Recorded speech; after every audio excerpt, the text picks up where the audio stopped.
Yesterday, I marveled that Algoma Steel, which just announced the layoffs of 1,000 workers, I was shocked that they had the audacity to do that just weeks after receiving $500 million. That's $500 million from taxpayers. $400 million came from the federal government and Mark Carney, and another $100 million from Doug Ford's Ontario. Of course, the taxpayer paid the bill, not the politicians. I thought, that's crazy. That's sharp practice. That feels unethical, to cash a check and then almost immediately fire 1,000 workers. And so I was puzzled, and I said it last night on the show. I was puzzled at the official response from the government via the graphic design jobs minister, Patty Hajdu, didn't mention the money at all. But I missed this video last night. Looks like the reason why the Liberals didn't absolutely savage Algoma for taking the cash and then firing 1,000 workers is because the Liberals knew about this all along. They knew that the job cuts were coming, and they were fine with it, and they gave the $500 million without making a condition.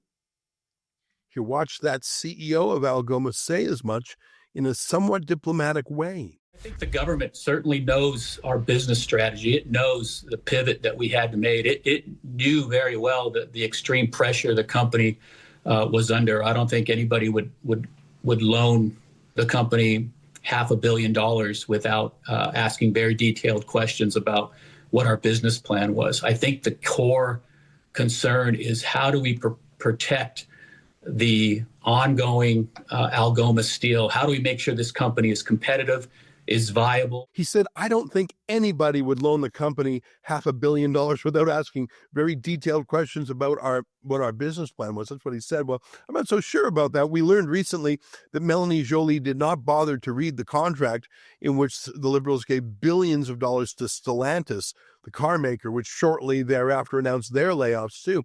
So I think this CEO is overestimating the intelligence and the fiduciary duty of the Liberals, especially the obvious DEI appointee, Mélanie Joly.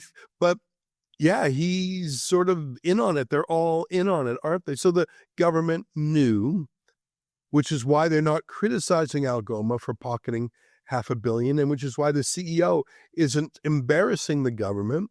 Here's that rocket surgeon, Doug Ford. It's a tweet actually by a reporter who said, Ontario Premier Doug Ford acknowledged that his government was aware that massive layoffs at Algoma Steel were imminent, well before the province agreed to loan the company $100 million in taxpayer funds. Quote, the Titanic was sinking. So he took $100 million tax dollars from people in Ontario and invested it in the Titanic after he knew it was sinking. Hey, don't worry, though. I mean, the CBC went to work trying to clean up this mess. Look at this story. It was posted at around 10:30 p.m. last night when things started to fall apart. Algoma Steel is cutting 1,000 jobs, so why did it receive millions in government loans? Steel producer received $500 million loans in September, $420 million in 2021. Yeah, so it's just under $1 billion. Now, I'm going to read to you 4 paragraphs in a row from this CBC story because it is just a work of art. The journalists there, just beautiful. Like, you have to admire the pure government propaganda. You rarely see it executed so well. So, yeah, let me just read this quick. I'm just going to read it to you. Four sentences. Bear with me. Back in September, the federal government boasted it was acting, quote, to protect Canadian steel jobs with its announcement of $400 million in loans to Northern Ontario-based Algoma Steel. The money would help it, quote, adapt operations, stay competitive, and most importantly, protect the jobs and the workers who drive the industry, Finance Minister François-Philippe Champagne said in a statement at the time. At the same time, the Ontario government said it would be kicking in $100 million of its own, meaning the steel producer would be receiving $500 million in government money. But on Tuesday, just over 2 months after these announcements, Algoma Steel said it was issuing 1,000 layoff notices to workers at its plant in Sault Ste. Marie, Ontario. This raised questions as to why the steel company was receiving millions of taxpayers' dollars. Yet some industry experts suggest that the funding is going to important leading-edge technology that will drastically reduce greenhouse gas emissions, and it's all part of the cost of Canada maintaining its steel industry in the wake of punishing tariffs. I don't know if that was written at the CBC, or if it was written by someone at Algoma, or if it was written by the Liberal Party of Canada, but really all three have merged these days, haven't they? It's really all the same. And they're all living off of the avails of you. Let me read this next amazing paragraph from the same CBC story. The government support has been generous, said Peter Warrion, an economist with the Munk School of Global Affairs and Public Policy at the University of Toronto. But at the end of the day, you get a major environmental improvement. There's a long-range plan, he said, adding that it was the right thing for Ottawa to do. With the new technology, the plant was expected to cut greenhouse gas emissions by 70 to 80%. Hey guys, we burned through $1 billion. 1,000 men have been laid off. Hey, but did you know that we cut some greenhouse gas emissions for $1 billion worth of cash? Yeah, if that's your primary goal, ahead of jobs, ahead of a successful business, you can actually do that for free, just shut down the factory and then you have zero emissions. In fact, you could have given every one of those workers $1 million cash and had the same outcome. In fact, you would have lower emissions, wouldn't you? Let me keep reading. The government gave them the money to incentivize them to try the technology, Ming said, talking about this new low-carbon technology. However, operating electric arc furnaces, because they use more efficient technology, is much less labor-intensive, meaning a plant requires fewer jobs, Ming says. If you can undercut everyone because you're producing so much cheaper than they are, then who would not want to buy from you, Ming said. Really? So this new technology, this green technology is so awesome, trying to make steel without coal. It's so amazing that whoever does it just absolutely crushes their competitors. But for some reason, the only people who do use this amazing technology only do it when the government gives them huge wads of cash. Is that what this professor is saying? Only a professor would say that because they're paid by the government too.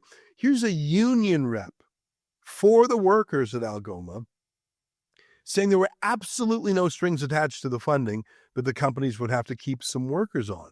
It was all a deal from executive to executive. Take a listen. What is your message to those governments tonight, following this news?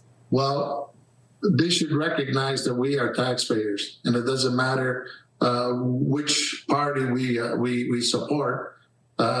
We are their citizens, and they should be at least taking care of us. We're not asking them to find us jobs, but what we do want is for them to attach conditions to funding that says common sense needs to prevail and the workers need to be considered irrespective of what's happening with the company.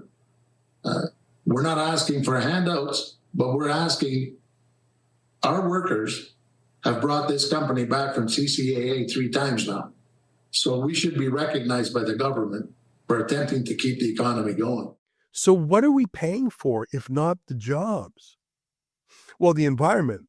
I mean, the net zero, that's what Carney's all about. That's what we're paying for. It's just an incredible statement. Take a listen. With the centerpiece of the Liberal government's climate agenda, would that help you in your business getting rid of that levy? Look, the carbon price is not our biggest problem right now. It adds, $10, $20 per ton of steel to our production costs. When we are EAF, when we're converted to the EAF, our carbon intensity will be 70% lower. So we'll actually have an advantage versus our competitors in both the U.S. and Canada that are making blast furnace steel that have a much higher carbon intensity. So we see that as a competitive advantage. We can deal with the carbon price. I think the government needs to be mindful of the escalation of it. They have to be mindful that it never becomes a barrier to a steel company being successful, or never becomes a barrier to be able to continue to implement and improve your operations. But as long as it doesn't become that and it's implemented in a reasonable way, the carbon price is not the problem here. So this is awesome news, 1,000 fewer workers. But hey, guys, the steel will have a smaller carbon footprint, and that's totally going to be a competitive advantage, including selling into the United States. What does that even mean? The steel is being kept out of the United States because of Trump's tariffs, not because of carbon levels. No one in the world says they're going to buy steel because it's a low carbon manufacturing process. No one in the world has ever said that. That's like saying low carbon oil is a competitive advantage. No, it isn't. I mean, customers buy oil from OPEC dictatorships and from Russia, from Iran and Venezuela. They literally buy blood oil from Sudan. No one cares about a few puffs of CO2 in their oil. No one is making their buying choices based on that. No one other than Mark Carney and Justin Trudeau even talk about carbon emissions in oil or steel. Oh, and now the CEO of Algoma. I guess if you gave me $1 billion, I'd talk about whatever you want to as well. Hey, can I show you something from Canada's newspaper of record, the Globe and Mail, which, although it's owned by Canada's richest oligarchs, still takes subsidies from the Carney government. Here, take a look at this. This was just last week. Corporate Citizen of the Year, Algoma's Man of Steel, Mike Garcia. When Trump's trade war threatened to sink Algoma, its American CEO, this year's Corporate Citizen of the Year, launched Project Superman and averted certain disaster. That was published just last week. What a joke the Globe and Mail is. Oh, and look at this. Michael Garcia made $5.6 million personally last year. Now, I actually think he's worth every penny of it. That's just a 1% commission on the $500 million he managed to squeeze out of Carney and Doug Ford. Totally worth it for Algoma investors. He just brought in $500 million. Pay him $10 million, whatever. I'm not sure he's Corporate Citizen of the Year. I wouldn't call him Businessman of the Year. He's certainly not Employer of the Year. 1,000 laid-off men would argue differently. But he's a pretty good lobbyist, pretty good at working the Liberal Party to get money from them. That's a special skill set, and it involves praising carbon dioxide reductions even while you're firing 1,000 men. He'll do it. He's your man. Oh, what's this from just 5 weeks ago? I missed this until today. Algoma Steel CEO Mike Garcia leaving steelmaker for personal reasons, but with no regrets. Personal reasons, I get it. Take the 5.6 mil, lay off 1,000 men, and then get out of town. He's literally planning on leaving the town. It must be nice, although I wouldn't want to be that guy. It's a club, though, isn't it? It's a cozy club. You got Mike Garcia. You got Algoma shareholders, including big U.S. banks. You got environmentalists. You got the Globe and Mail. You got $500 million in free money. It is a club, not an economy. It's a club, and you're not in it.